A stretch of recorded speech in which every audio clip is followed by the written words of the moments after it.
ladies and gentlemen. Jai Hind.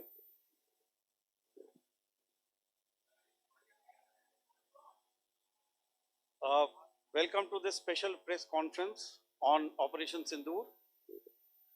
We will begin with opening statements by the three senior officers to my right here, who have been directly overseeing operations during Operation Sindoor.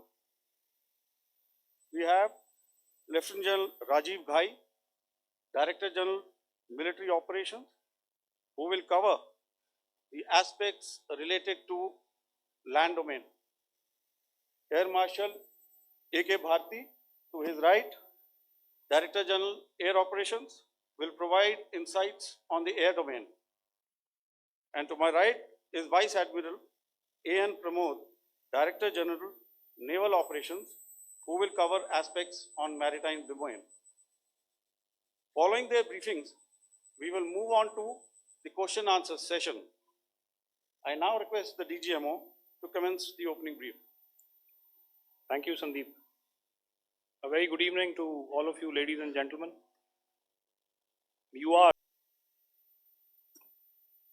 Thank you, Rajiv.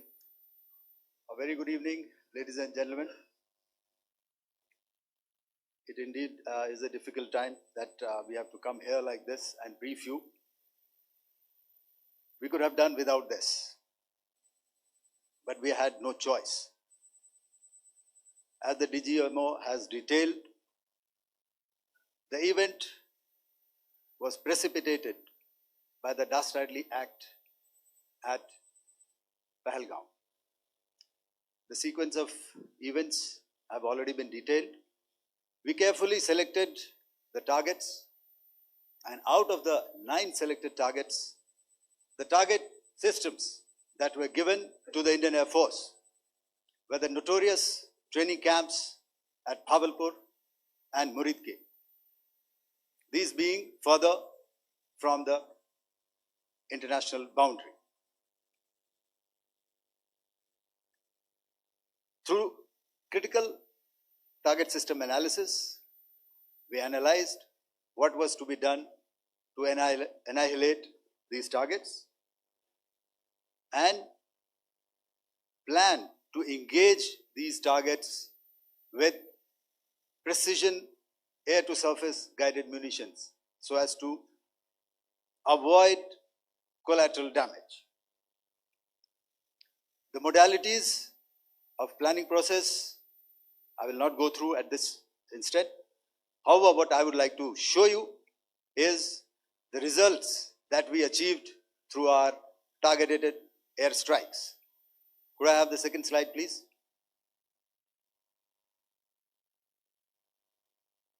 Yeah, change, please.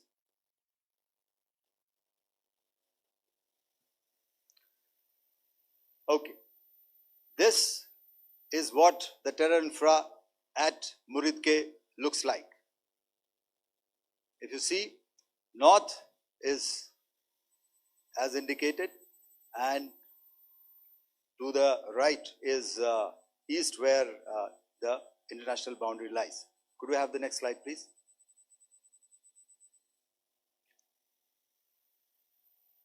Orientating.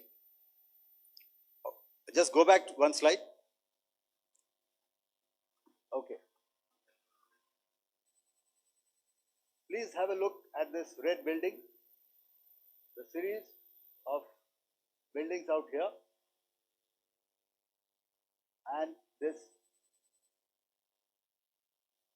empty ground. Next. If you relate, the empty ground is here, and you see this is the first weapon that is impacting. This is the impact point number 1 on Muridke training camp with our precision guided weapon on early morning 7. Next, please. Keep your eyes glued for the second weapon coming in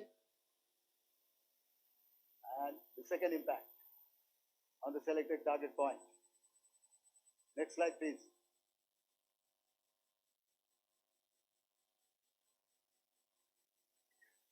Third weapon, third impact.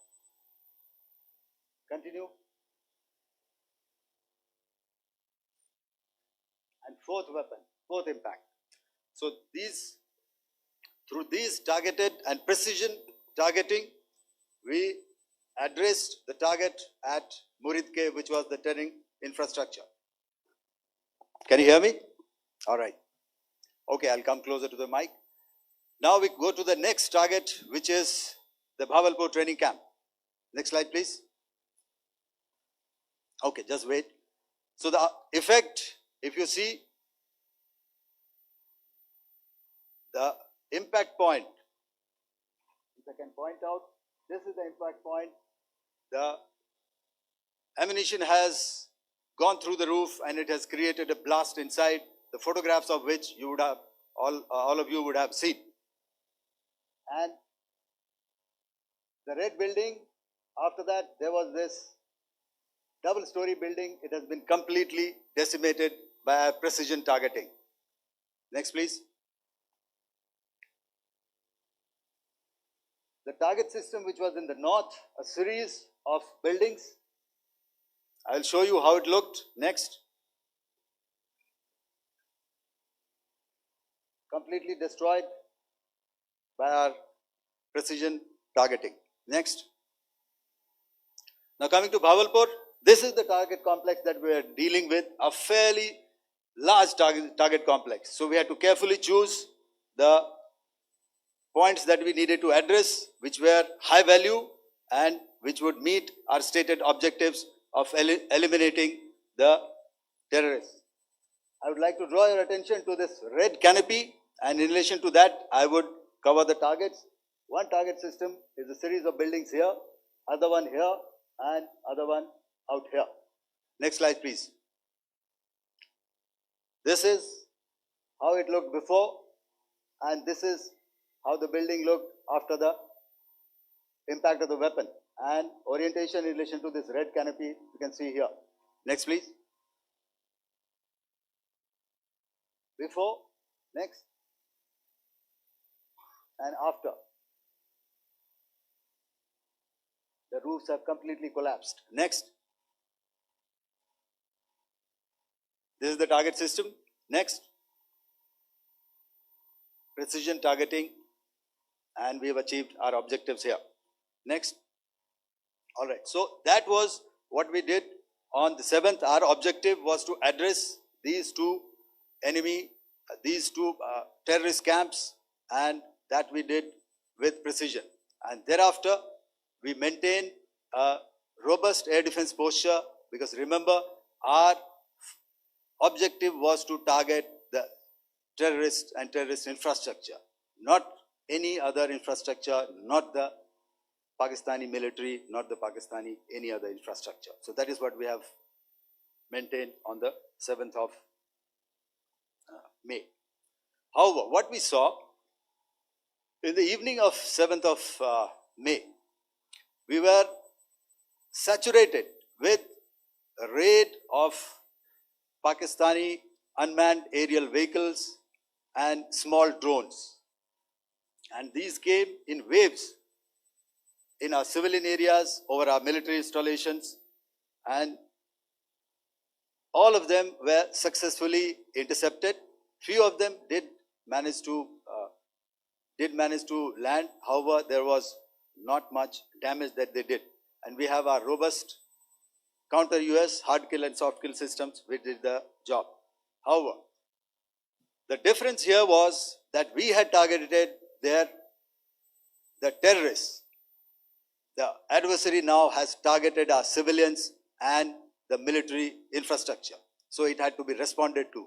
So in a quick and calibrated response, that very night, we struck their radar installations at Lahore and close to Gujranwala, the LYT installation, to indicate to him that we are ready, yet we do not want to escalate. Our fight was with the terrorists and not with the Pakistani military establishment. Thank you.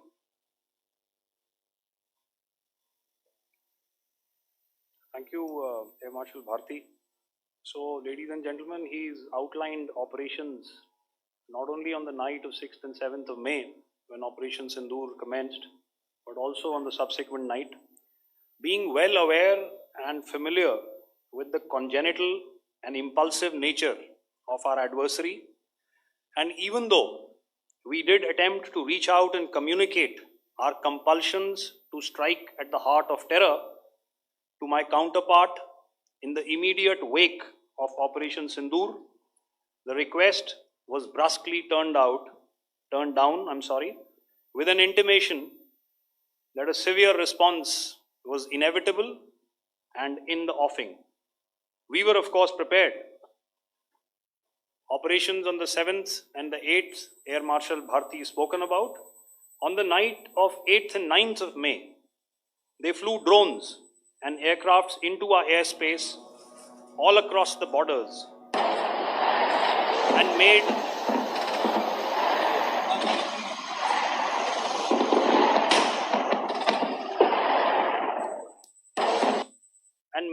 largely unsuccessful attempts to target numerous military infrastructure. Violations on the line of control by Pakistan also commenced yet again and precipitated into fierce arty engagements. The air operations on the night of 8th and 9th of May, I'll yet again request the DG Air Operations to cover.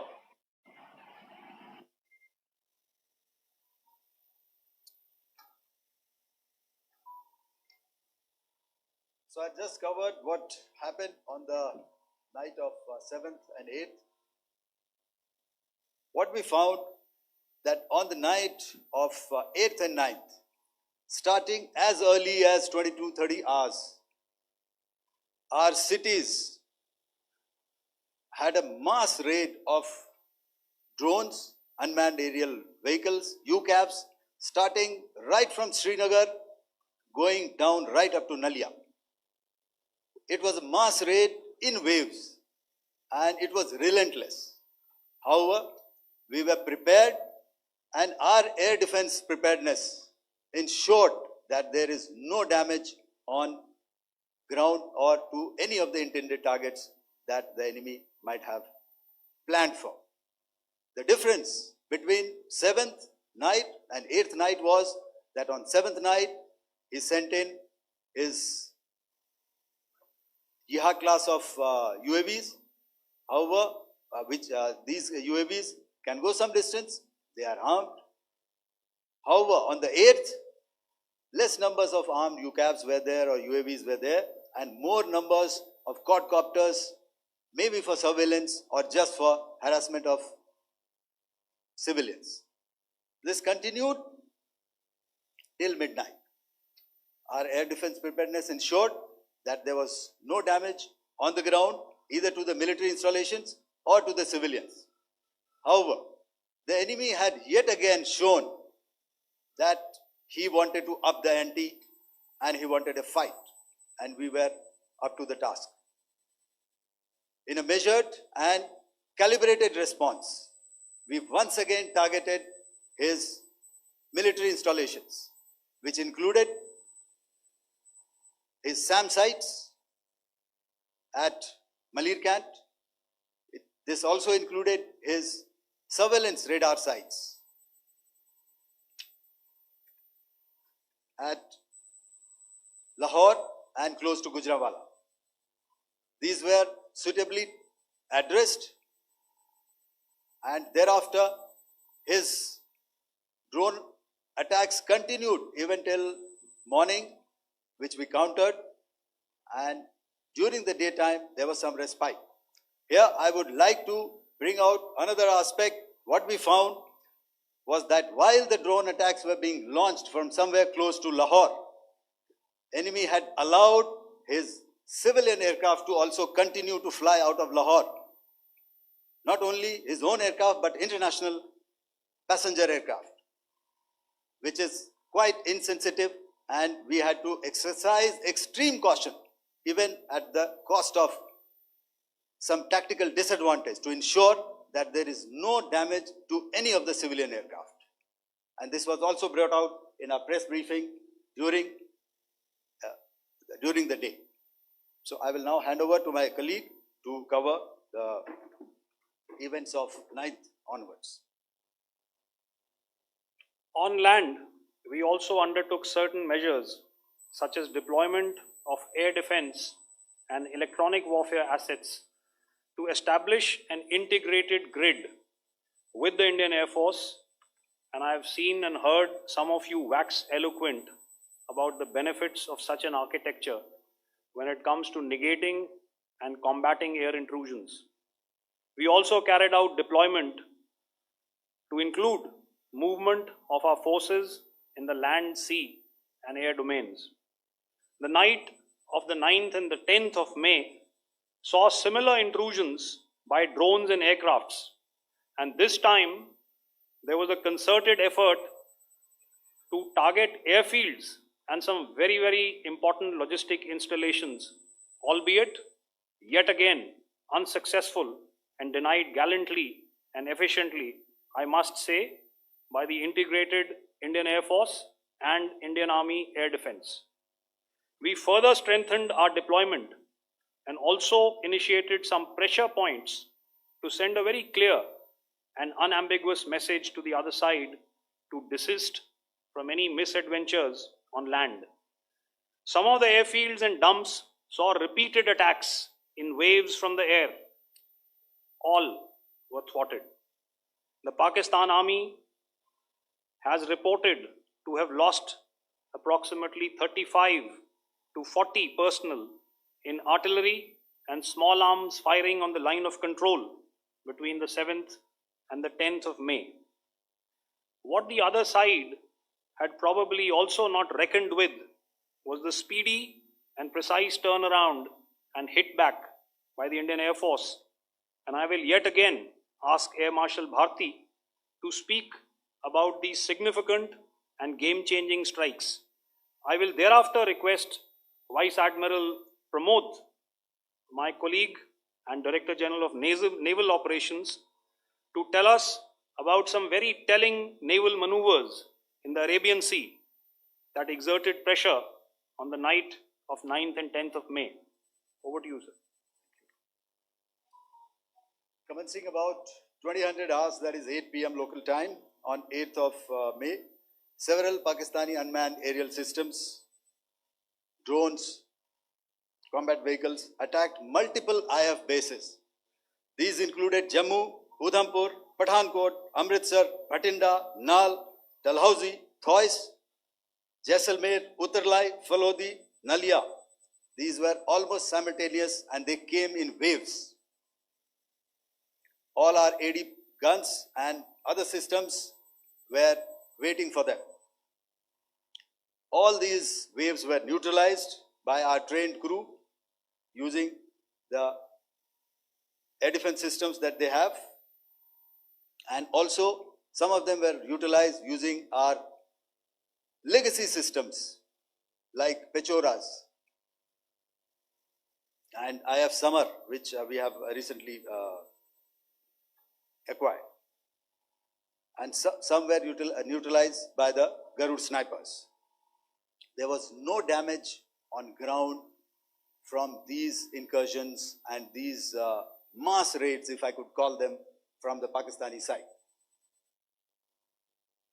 However, following these relentless attacks on our air bases, on our forward positions, and on our civilian targets, this was time to convey some message to our adversaries. And therefore, a decision was taken to strike where it would hurt. And towards that in a swift, coordinated, calibrated attack, we struck his air bases, command centers, military infrastructure, air defense systems across the entire Western Front.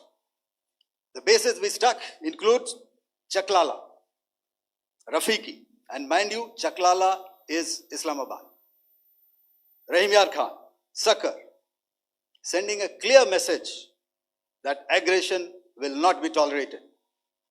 This was followed by strikes at Sargoda, Bholari, Jacobabad. We also struck the C2 centers at Murid, the UAE complex at Murid, Rafiki, radar at Chunia, which I will show you, Rahim Yar Khan airfield, and the unmanned combat aerial vehicle hangar at Sakar. I would like to reiterate here that we have the capability to target every system at these bases and more. However, it was only a measured response to instill good wisdom to our adversary to refrain from further escalation. IF response was directed only at military installations, avoiding civilian and collateral damage. I would now like to show you some of the effects that have been achieved as a result of our air operation.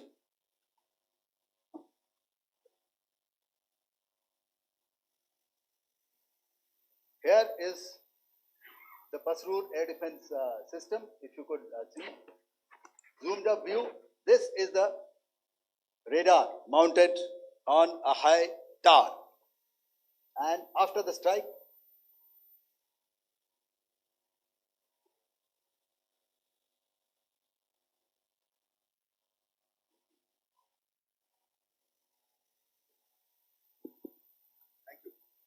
can you hear me? Yeah, thank you. And after the strike, this is what has happened. This radar has been taken out, completely burnt. Next slide, please. The Chunia air defense radar, which was taken out on 7th and 8th. This is the radar site. A blown up photograph, once again, on a tower. Not very clear, but what you see very clearly is the after effect after we have struck. The radar head has been completely decapitated. Next slide, please. Arifwala air defense radar. In this complex, you see how it looked before, blown up image, and after really blown up. Next. Now coming to Sargodha airfield. Remember, this is one of their important airfields wherein they have a lot of assets, F-16s, other assets which they keep getting, training institutes. And we have stuck this airfield. It is not, if you zoom in here, then one impact point here on the runway and second impact point of our weapon, precision weapon on the runway. And if you see this blown up, repairing going on. Same here. Next. Rahim Yar Khan. This is the area we have struck. A deep strike out here and one complex here.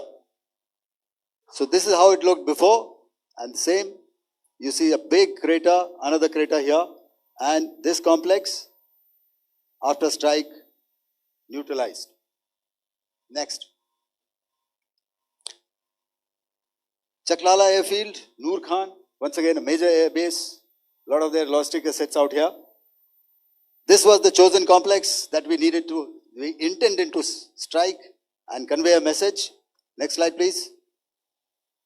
This is how it looked before, and this is how it looked after our strike. Next. Sakar. We chose the radar site at Sakar.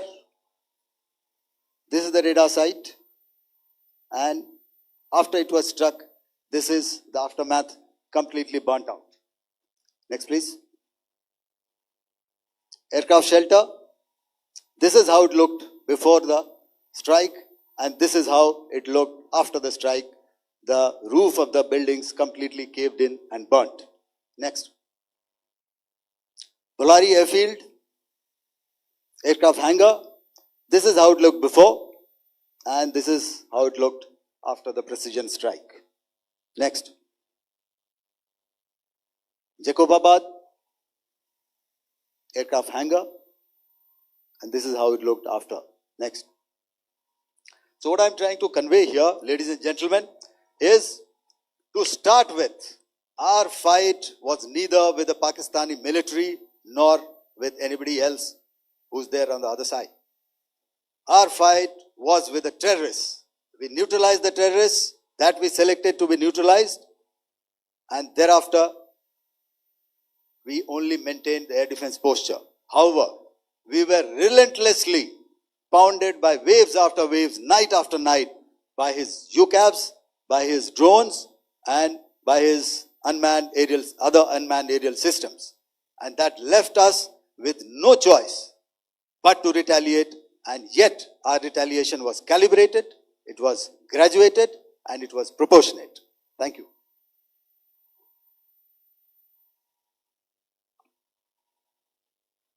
Good evening, ladies and gentlemen. In the aftermath of the cowardly attacks on innocent tourists at Pahalgam in Jammu and Kashmir by Pakistani-sponsored terrorists on 22nd April, the Indian Navy's Carrier Battle Group, surface forces, submarines, and aviation assets were immediately deployed at sea with full combat readiness in concert with the Joint Operation Plan of the Indian Defence Forces. You may be aware that we tested and refined tactics and procedures at sea during multiple weapon firings in the Arabian Sea within 96 hours of the terrorist attack. The aim was to revalidate our crew, armament, equipment, and platform readiness to deliver various ordnance on selected targets precisely. Thereafter, our forces remained forward deployed in the Northern Arabian Sea in a dissuasive and deterrent posture with full readiness and capacity to strike select targets at sea and on land, including Karachi at time of our choosing. The forward deployment of the Indian Navy compelled Pakistani naval and air units to be in a defensive posture, mostly inside harbors or very close to the coast, which we monitored continuously. The Indian Navy maintained seamless maritime domain awareness throughout the duration and was entirely aware of the location and movement of Pakistani units. In effect, we had and continue to have good battle space transparency using our maritime domain awareness grid. As you are aware, our response has been measured, proportionate, non-escalatory, and responsible from day one. Accordingly, the calibrated approach considered all options, including the ability of the Indian Navy for offensive action from and at sea. As part of this escalation control mechanism, the application of force by the Navy was planned in a synchronized manner in coordination with the Army and Air Force, the highlight being teams from the three services working closely in an integrated manner. Along with the kinetic actions by the Indian Army and Indian Air Force, the overwhelming operational edge of Indian Navy at sea contributed towards Pakistan's urgent request for a ceasefire yesterday. As we speak, Indian Navy remains deployed at sea in a credible deterrent posture to respond decisively to any inimical action by Pakistan or Pakistan-based terrorists. Thank you. Samno Varna, Jai Hind. Now I'll hand over to Director General Military Operations for further proceedings. Ladies and gentlemen, on the 10th of May, in the morning, even as we were getting into a huddle to wargame the events of the previous night, a routine exercise, I received a message on hotline from my counterpart in Pakistan seeking my willingness to communicate. Since our initial aim was to strike at terror camps, and all our actions in the subsequent days were in response to the intrusions and violations by the Pakistan Air Force and its army, it was decided that I would indeed speak with my counterpart. You are already aware, I've seen it being covered on national television, that my communication with the Pak DGMO was conducted at 15:35 hours yesterday and resulted in cessation of cross-border firing and air intrusions by either side with effect from 1700 hours 10th of May, after he proposed that we cease hostilities. We also decided to further speak on the 12th of May, that's tomorrow, at 1200 hours, to discuss the modalities that would enable the longevity of this understanding. However, disappointingly, and must I add, expectedly, it took only a couple of hours for the Pakistan Army to violate these arrangements by cross-border and across the line of control firing, followed by drone intrusions across the expanse of the Western Front through last night and in the early hours of the morning today. These violations were responded to robustly and dealt with as they must be.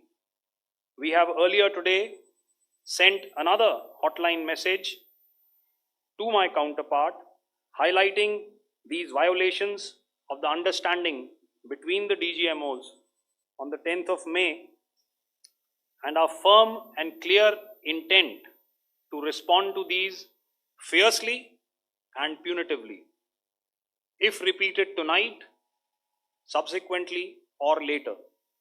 In this regard, I must inform all of you that the Chief of Army Staff has earlier today conducted a security review and has granted full authority to our Army commanders for counter actions in the kinetic domain in case of any violation by Pakistan. In the end, I pay my solemn homage to my 5 fallen colleagues and brothers from the armed forces and civilians who have tragically lost their lives in Operation Sindoor. Our hearts go out to the bereaved families, and we express our solidarity to them in this lifetime and beyond, at this grave juncture in their lives. Their sacrifices shall always be remembered and spoken of in glowing terms by a grateful nation. We have thus far, ladies and gentlemen, exercised, and my colleague Pramod highlighted this, immense restraint, and our actions have been focused, measured, and non-escalatory. However, any threat to the sovereignty, territorial integrity, and safety of our citizens will be met with decisive force. Jai Hind. Okay, ladies and gentlemen, we are now open for questions. All right, now since I would not know all of you, I would expect you to please raise the placard or your hand, and once I indicate, I expect you to please give out your name and the media group that you belong to. Keep your questions short so that we can take as many questions as possible. Also, ladies and gentlemen, kindly bear in mind that confidential aspects may not be answered by the 3 DGMOs. Right. I've got a lot of hands there. Let me start from the left. Left foot always in front when we start marching. So here we have to the left, okay, yeah, 238.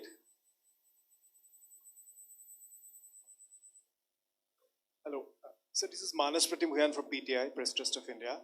So the understanding that was reached yesterday on stopping the military operations and actions, was it for just 3 days? And what would be the cost escalation if there is violation of this understanding by the Pakistani side? And my subsequent question would be that we have a kind of ceasefire agreement with Pakistan that was finalized in 2003. So will there be some kind of similarities in frameworks between the two kind of understandings, 2003 ceasefire agreement and the current understanding on stopping military operations? And again, what are the cost that will be incurring on Pakistan if Pakistan again resorts to this kind of terrorist activities, because we have made it very clear that the cost will be very high. So I would like to have your thoughts on it. Okay, so I'll answer the latter part of the question first. I also want to add that while the initial ceasefire agreement, as you correctly pointed out, is of the 2003 vintage, but I must remind you that in 2021, in the month of February, and this was then when the crisis in eastern Ladakh was also on, the two DGMOs had spoken and arrived at a ceasefire understanding that lasted right up until this unfortunate attack at Pahalgam. Once our Foreign Secretary had announced the decisions of the CCS in the immediate wake of that attack, he had announced certain measures, and then of course Pakistan had in turn made its own announcements. Since then, there have been certain violations of this ceasefire understanding, and of course after the 7th of May, like I pointed out during my statement, that there have been numerous violations on the line of control especially, and of course along the international boundary by the Pakistan Army and the Pakistan Air Force. This understanding that we spoke about yesterday, no, it was not for 3 days. It was first to stop aggressive and hostile activities immediately, let that order and direction settle down for about 36 hours, and thereafter discuss modalities, like I said, to ensure its longevity. That is tomorrow on the 12th of May. But unfortunately, we had a violation starting at approximately 1900 hours last night, and we've sent a communique, like I said, to the Pakistan Military Operations Directorate, and we will await what happens tonight. All right. The cost escalation, I'll leave it to your best imagination. I've already said that the response will be fierce and punitive. Now, the right foot forward. Yeah.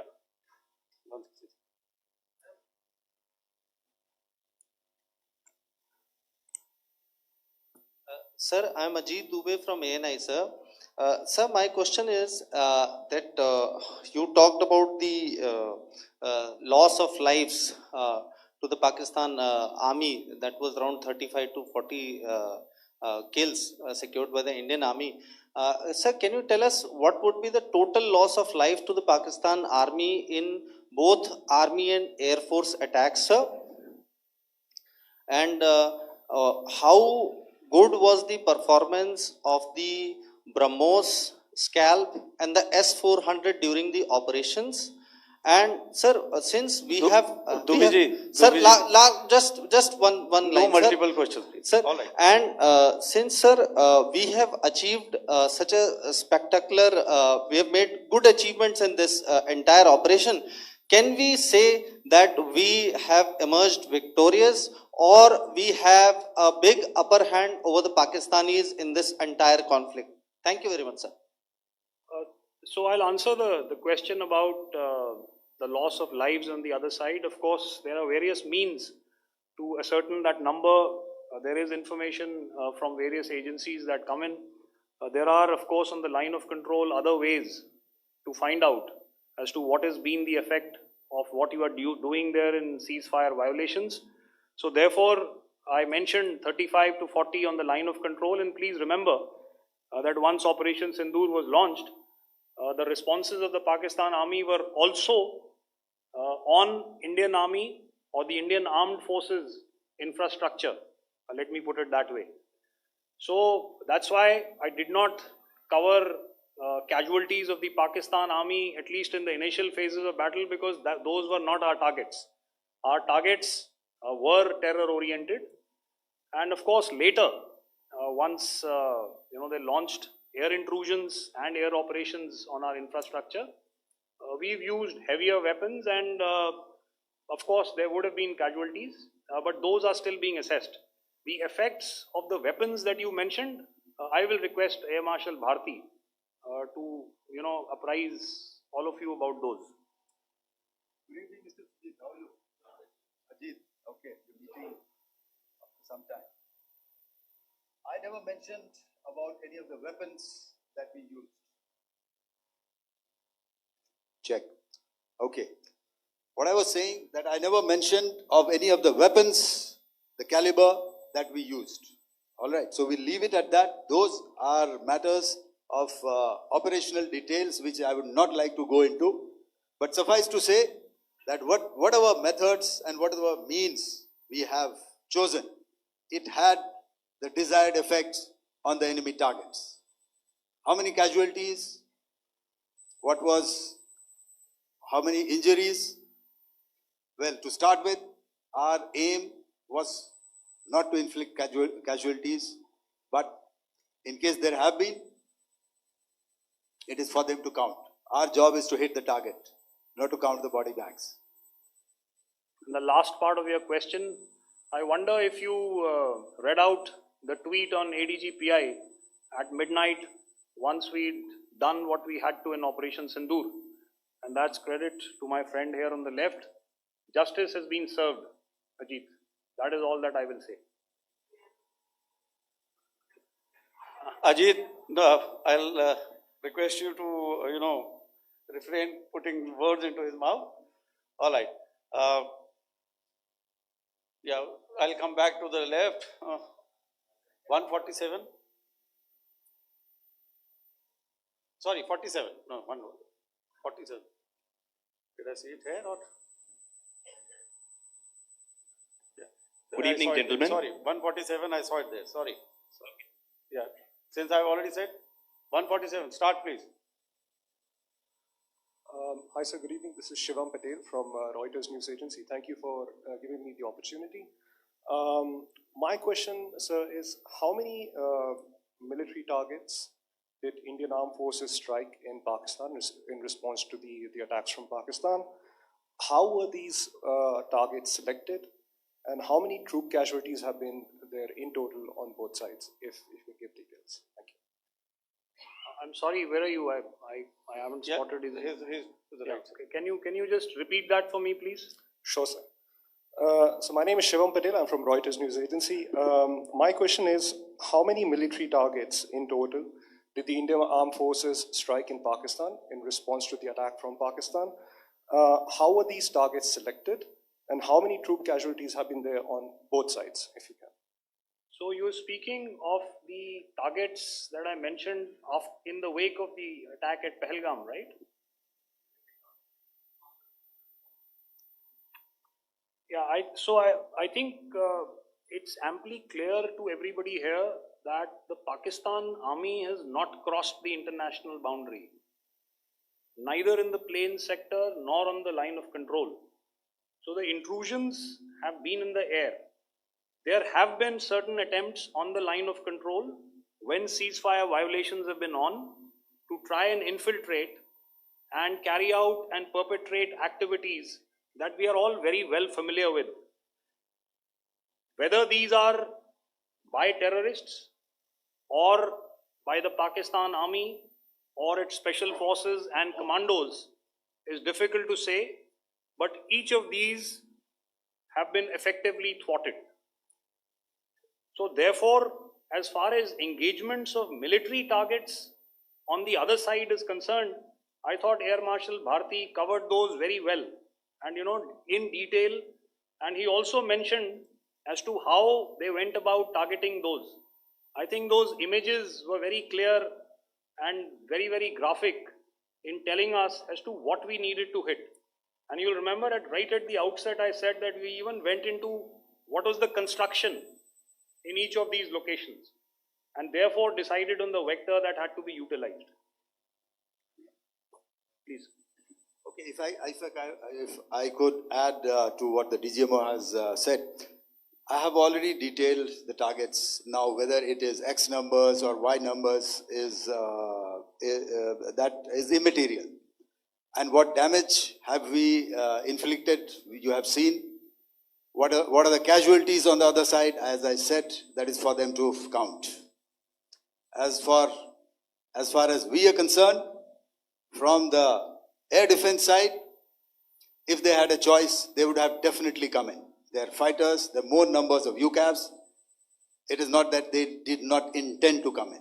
It is only that our robust AD posture prevented them from coming in.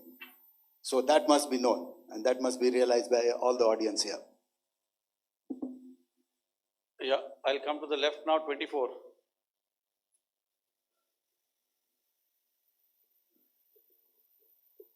Good evening, sir. This is Anvesh Rath from Z. Sir, I wanted to know on the first briefing, which was done by FS and two representatives from Air Force and Army, you showed a list where there was 21 places in that list. You have stuck 9. Are more operations going to be held? Is Operation Sindoor still on? And the second question, thank you, sir. Thank you so much. And also, I want to congratulate all three of you for a fantastic operation that you guys have done. Thank you so much. Thank you so much for that one question. Yeah. Sir, the question. Unfortunately, Rath, is that your name? I'm sorry. As far as operational details are concerned, I am not in a position to share those right now. But I think I'll take a cue from Pramod. He said towards the end that the Indian Navy is still in a posture that is deterrent. And I have already made it very clear towards the end of what I said that it's only a couple of hours ago that the Chief of Army Staff has carried out a security review, and he's authorized our Army commanders to deal with violations of any kind from across the borders in a manner that they deem fit. So again, to reiterate, the response will be fierce and it will be punitive.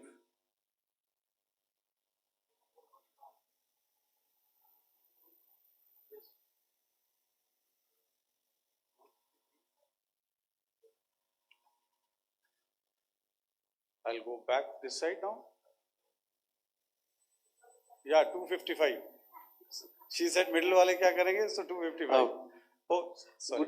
Good evening, sir. I'm Shailesh from National Defense. Please allow me, first of all, to pay my gratitude for protecting us Indians.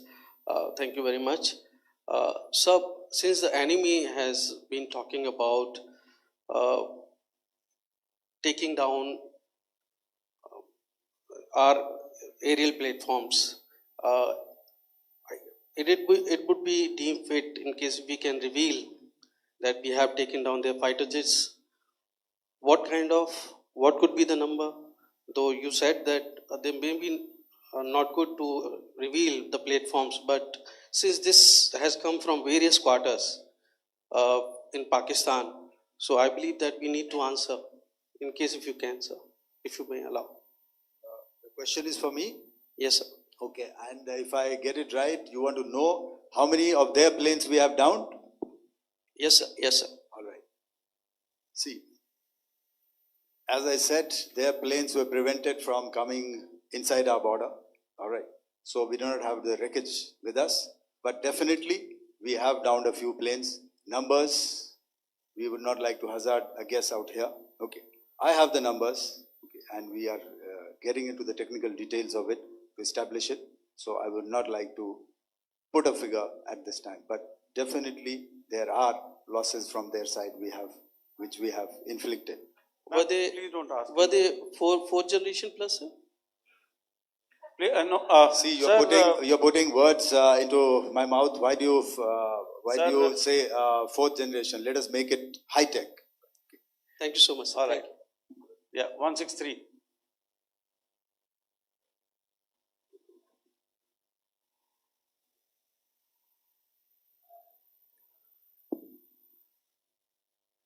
तो मैं मंजीत नेगी हूँ आज तक से। मेरा सवाल ये है कि इस पूरे ऑपरेशन में जो आतंकी ठिकानों को निशाना बनाया गया, क्या नंबर्स कुछ बता सकते हैं कितने आतंकी मारे गए? कुछ नाम सरकार मतलब कुछ नाम मीडिया में आए भी हैं जो बड़े उसके मास्टरमाइंड थे। और एक सवाल जो आज एयरफोर्स ने भी ट्वीट किया कि ऑपरेशन सिंदूर अभी जारी है और सरकार की तरफ से भी कहा गया। और पिछली बार जब विदेश मंत्रालय की प्रेस कॉन्फ्रेंस पहली हुई थी उसमें वो लिस्ट दिखाई गई थी कि 21 टेरर कैंप आइडेंटिफाई किए गए हैं। तो क्या जो बाकी बचे हुए टेरर कैंप है उन पर भी कार्रवाई होगी? और एक नंबर अगर आप बता पाएं कितने टेररिस्ट मारे गए? Manjeet ji, 3 questions. The third one has just been asked here before. So 21 this thing. So I'll request the first to be answered so that we have more number of people who can ask. Manjeet, जब मैंने statement दिया तो मैंने शुरू में ही कहा कि जैसे ही ऑपरेशन सिंदूर कॉन्सेप्चुअलाइज हुआ तो हमारा जो पीछे की कार्रवाई होती है स्पेड वर्क और टारगेट्स को आइडेंटिफाई और एनालाइज करने की कार्रवाई शुरू हो गई थी। मैंने जब स्टेटमेंट दिया तो मैंने बताया कि बहुत सारे थे, हमने 21 दिखाए होंगे और भी हैं, लेकिन वो लिस्ट फिल्टर करते करते 21 तक पहुंची। अब क्या आगे एंगेज किए जाएंगे? अगर जरूरत पड़ेगी तो जरूर एंगेज किए जाएंगे, लेकिन मैंने बताया कि इस समय जो इंट एजेंसीज ने हमें बताया कि फलाने कैंप में प्रेजेंस है, हमने उनको एंगेज किया। कुछ नाम मैंने लिए, कुछ नाम अभी पुख्ता किए जा रहे हैं। मैंने आपको बताया कि जो इंट एजेंसीज ने अभी तक असेसमेंट किया है उसमें उन्होंने कहा है कि तकरीबन 100 से ज़्यादा मारे गए हैं। और एक आज आपने तस्वीर भी देखी कि काफ़ी प्रोमिनेंट जो फ्यूनरल था, काफ़ी प्रोमिनेंट एक जो हस्ती हैं वो ऑर्गेनाइज कर रहे थे, और उस फ्यूनरल में और कौन कौन लोग अटेंड कर रहे थे वो तो आपने देखा ही। तो आप लोग सब समझदार हैं और मुझे ये कहने की ज़रूरत नहीं है कि इन लोगों को कहाँ से सपोर्ट मिल रहा है। अगर नहीं मिल रहा होता तो ऑपरेशन सिंदूर नहीं होता, तो उसी की वजह से है ये ऑपरेशन। तो मेरे ख्याल से मैंने आपके सारे सवालों का जवाब दे दिया। Ma'am. Sir, next is from 17. Sir, मेरा नाम अंजू निर्वाण है, TV9 भारतवर्ष से। सर, मेरा सवाल ये है कि ऑपरेशन सिंदूर में हमारी जो इंडियन नेवी है उसके बारे में सर थोड़ा सा बताएं कि किस तरह की उसकी भूमिका रही, क्योंकि हमने इस दौरान सर देखा कि बहुत सारी स्पेकुलेशन भी रही और ये बोला गया कि कराची तक हमारी नेवी ने ऑपरेशन किया है। तो सर इस पे थोड़ी सी क्लैरिटी चाहिए। और सर हमने कौन कौन से फाइटर एयरक्राफ्ट डाउन किए हैं, अगर उसका भी थोड़ा सा क्लैरिटी मिल जाए तो अच्छा रहेगा। तो मैं आपका पहले सवाल का जवाब दूंगा। I will make few sentences and leave it for your imagination. First of all, as I mentioned, we have quantitative and qualitative edge to deliver a massive blow to our adversary, and we completely dominate in the maritime front. Indian Navy's action is part of the escalation ladder mechanism which we have worked out amongst 3 services. This time, if Pakistan dare take any action, and Pakistan knows it, what we are going to do. That's all. आपके सवाल का जवाब मैं पहले दे चुका हूं। इसलिए मैं बस उस तक ही सीमित रखूंगा और इतना कहना चाहूंगा कि आने वाले दिनों में आपको खुद ही पता चल जाएगा और ऐसी बातें छुपी नहीं रहती हैं, तो पता चल जाएगा। So at this time we'll just let it be. Okay, ladies and gentlemen, we have 1 or 2 more questions, sir. So please, they are going to be outside. You can speak to them there also. 104.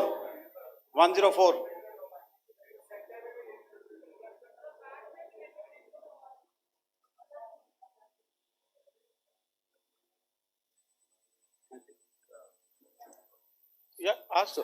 Sir, Dinakar with the Hindu newspaper. Are you surprised that you got this question? No, sir.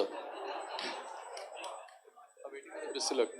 Sir, can you give a number of assets we lost, because there's been a lot of speculation going on, international media writing a lot of things about our platforms, including Rafales. I mean, Pakistan claiming that Rafale has been downed, etc. Can you put that question to rest and clarify on that? I guess that question is for me. All right, I'm happy that you've asked this question. You know, we are in a combat scenario, and losses are a part of combat. The question that you must ask us, okay, and indeed that we must ask ourselves, you inclusive, is have we achieved our objectives? Have we achieved our objective of decimating that terrorist camp? And the answer is a thumping yes. And the results are for the whole world to see. As for the details, what could have been, how many numbers, which platform did we lose? You know, at this time, I would not like to comment on that, because we are still in a combat situation. And if I comment on anything, it will only be advantage adversary. So we don't want to give him any advantage at this stage. All I can say is that we have achieved our objectives that we selected, and all our pilots are back home. Thank you. Okay, hold, please don't, please be civil here. So we'll have 220 now. Hello sir, this is Anita Chaudhary sir from Swadesh newspaper. मेरा सवाल है, क्योंकि ये हमारे जो पहले जो action रहा वो आतंकवाद के खिलाफ रहा, तो आतंकवाद में अजहर मसूद की तरफ से एक बयान जारी किया गया था जिसमें उन्होंने कहा कि हम इसका बदला लेंगे और जाल रुलाएंगे। तो क्या अगला, अगर खुदा न खास्ता अगला टेरर अटैक किसी भी तरह का होता है, तो क्या उसे एक्ट ऑफ वॉर में हमारी तरफ से लिया जाएगा और उसका क्या माकूल जवाब दिया जा सकता है? मेरा इसमें सिर्फ एक ही जवाब है आपके लिए कि हमने अपनी कार्रवाई करी। हमने उसके बाद मैंने अपने स्टेटमेंट में भी बताया कि ये कम्युनिकेट करने की कोशिश करी कि हमने इस तरीके से ये जो स्ट्राइक्स हैं वो क्यों की। लेकिन जो हमारा एडवर्सरी है उसने जैसे मुनासिब समझा वो कार्रवाई करी। तो आपने देखा कि ये जो एक्टिविटीज़ चल रही हैं 3-4 दिन से, ये कोई वॉर से कम नहीं है। नॉर्मल सर्कमस्टांसेस में एक दूसरे देश की एयर फोर्सेस हवा में नहीं उड़ती हैं और एक दूसरे के ऊपर स्ट्राइक्स नहीं करती हैं। हर रात इंट्रूजन्स नहीं होते हैं। लाइन ऑफ कंट्रोल पर सीज फायर वायोलेशंस, आपके एक साथी ने सवाल पूछा था शुरू में, एक सीज फायर अंडरस्टैंडिंग था, वो भी जा चुका है। उस सीज फायर अंडरस्टैंडिंग के जाते जो फायरिंग हो रही है लाइन ऑफ कंट्रोल में, उसमें घुसपैठ की कोशिश हो रही है। आमतौर पर ये घुसपैठ लाइन ऑफ कंट्रोल में टेररिस्ट करते हैं, लेकिन हमें इंफॉर्मेशन है कि हो सकता है ये पाकिस्तान आर्मी की टोलियां भी हों जो हमारे पोस्ट के ऊपर खामी पहुंचाने की कोशिश कर रही हैं। तो ये सारी एक्टिविटीज तो वॉर में शामिल हैं। तो ये कहना मुश्किल है कि आगे क्या होगा, वो स्पेक्यूलेटिव जोन में आ जाता है और मैं स्पेक्यूलेट नहीं करना चाहता। हर एक सिचुएशन अलग होती है और उससे एक तरीके से डील किया जाता है। सर मैं एक सवाल इसका मैं जवाब देना चाहता हूँ, एक मिनट। जो मिलिट्री होता है, our main job is to prevent war and maintain peace and stability. So it is not that our response is a graded response. That means अगर किसी ने किया तो उसको graded उसमें किया, जैसे terrorist action हुआ तो what we did is a terrorist action and then we destroyed all the terrorist camps. उसके बाद आपने देखा कि उनने थोड़ा सा कोशिश किया तो हमारे एयरफोर्स और आर्मी ने क्या किया, तो मिलिट्री टारगेट्स हैं उनके ऊपर थोड़ा। So our aim is to maintain peace and tell our adversary that you do this and the response will be bloody. Okay, now as per the, please, we'll have 166 and 25 and after that no more please. Sir, Sir, this side. Ladies Excuse and me, gentlemen, please Sir. maintain, Sir, I this side, request you to sir. please be quiet. Jal Ghai? No, This side, sir. we have only two Sir, questions left, 166. Yeah, please start. So Rahul. I'm Rahul Singh from Hindustan Times, sir. So you were totally on top of the game in the kind of losses you've inflicted on the enemy. I mean, we saw the slides and everything. So it kind of comes across that you were batting it 99 and you decided to declare your innings. What are your thoughts on that, sir?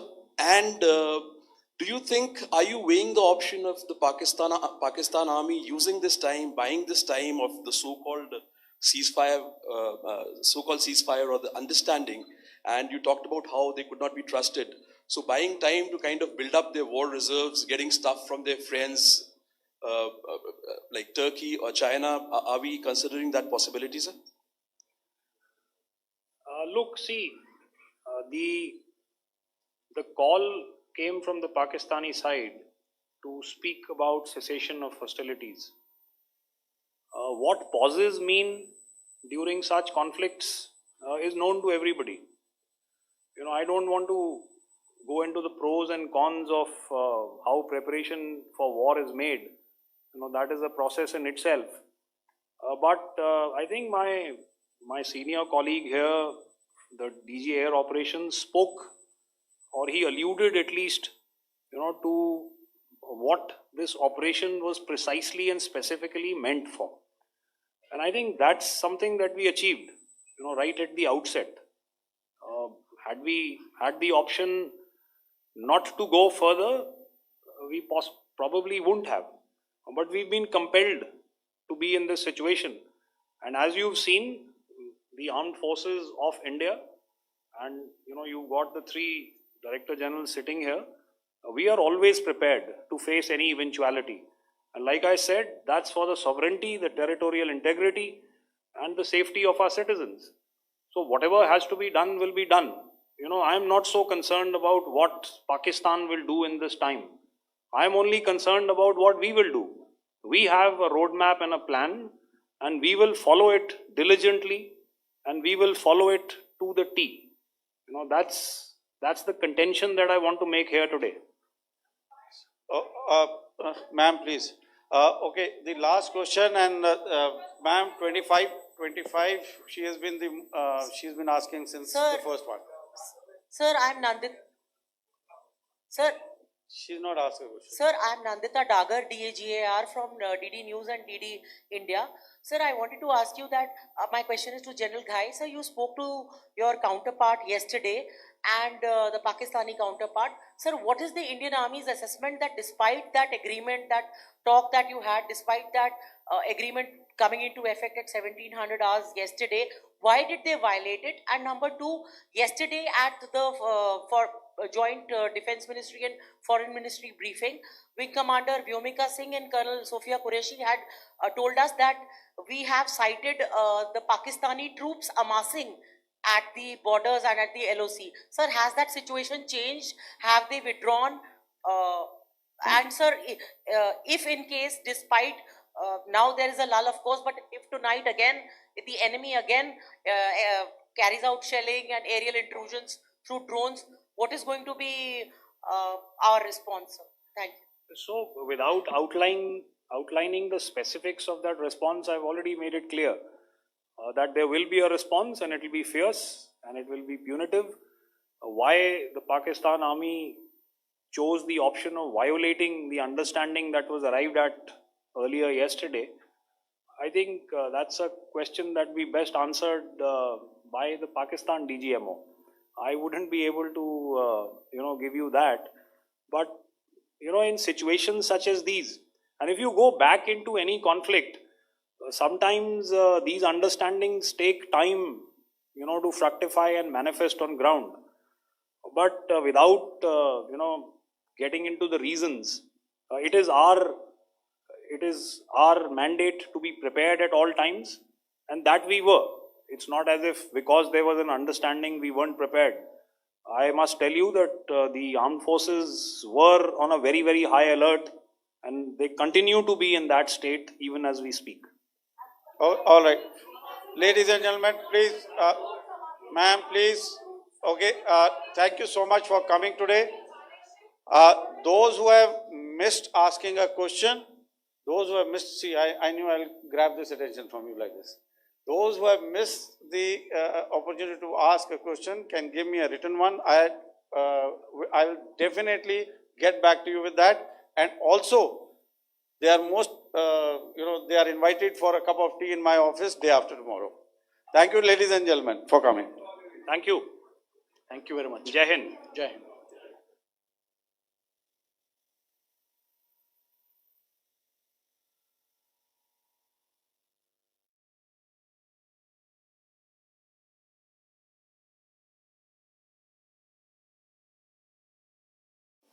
पिछले कुछ दिनों में जो लोग देशभक्त regularly देखते हैं उन्होंने एक चीज जरूर नोटिस की और हमें भर भर कर मैसेज भी किया कि देशभक्त तुम्हारे सुर तुम्हारे तेवर कुछ बदले बदले लग रहे हैं। वो जो तीखापन है, वो जो सवाल पूछने का जो स्टाइल है, वो अब बदला हुआ नजर आ रहा है। ऐसा क्यों हुआ? यूं